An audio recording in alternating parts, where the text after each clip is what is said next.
கொஞ்சம் கம்மியாக இருந்துச்சு அப்படியே எல்லாத்துக்கும் கொஞ்சம் கம்மியாக இருக்கும். வேஸ்ட்டு வந்துடாயா கண்டிப்பாக உப்பு கம்மியாக இருக்க பற்றி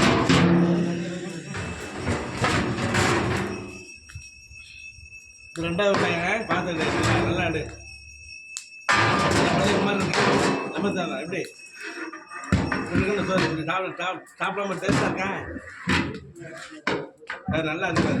இப்படிதான் இருக்கணும் கலர் நல்லா கலரா லெமன் கலர் இருக்கா சூப்பர் டேஸ்ட் இப்படி நல்லா அருமையாக இருக்கா டேஸ்ட்டு வாங்க சாப்பிட்டு பாருங்க டேஸ்ட்டை பாருங்க உங்க டேஸ்ட் பாருங்க வாங்க லேசா சாப்பிட்டு பாருங்க வாங்க இங்கே வாங்க இப்படி வாங்க சும்மா லேசா அப்படி ஒரு யூடியூப்ல போறதானே யூடியூப்ல அதை எடுத்துட்டா அப்படியே நீங்க சாம்பிள் தான்